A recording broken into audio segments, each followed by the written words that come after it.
එහෙනම් ඔයාලට සෙමිනාර් ටියුට් එකක් මන් දුන්නානේ. ඒ ටියුට් එක කරගෙන එන්න කියලාත් කිව්වා.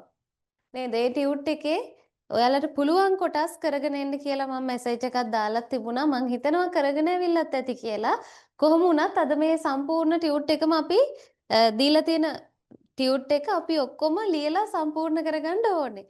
එහෙනම් හොඳට උල් කරපු පැන්සලක්, මකනයක් ඒවා ළඟින් තියාගමු. නැත්තම් ඒවා සැරින් සැරේ අපිට හොයන්න ගියොත් වෙලාව මදි වෙන්න පුළුවන් ඔයාට ලියා ගන්න යන වෙලාව.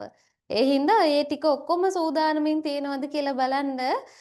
උඩින්ම ලියන්න පුතේ මෙතනින් නූලහම් කියලා. නූලහම්.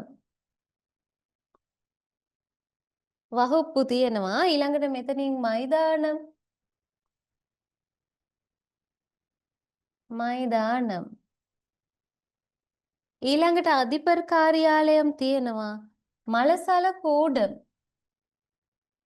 මලසල කූඩම්. ඔන්න වචන ටික ලියලා යා කරලා දෙන්න.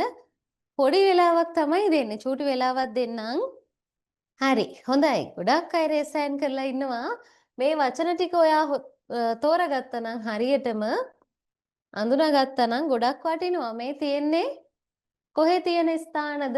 පන්තිය, ක්‍රීඩා පිට්ටනිය, වැසිකිළිය, පුස්තකාලය, විදුහල්පති කාර්යාලය. මේ පාසලේ තියෙන ස්ථාන කීපයක් තමයි තියෙන්නේ. පාසල ඇතුලේ තියෙන ස්ථාන.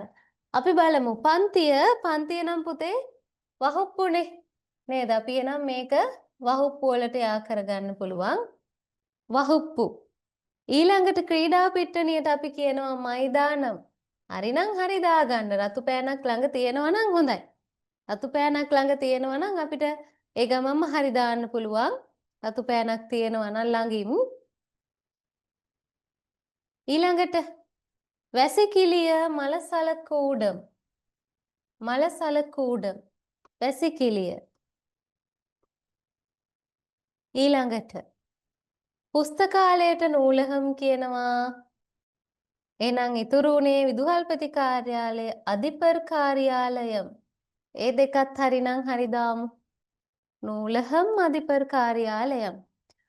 හරියට මේක පේපර් එකක ප්‍රශ්නයක් වගේ නේද? විභාගෙට එන්න පුළුවන් ওই වගේ ප්‍රශ්න.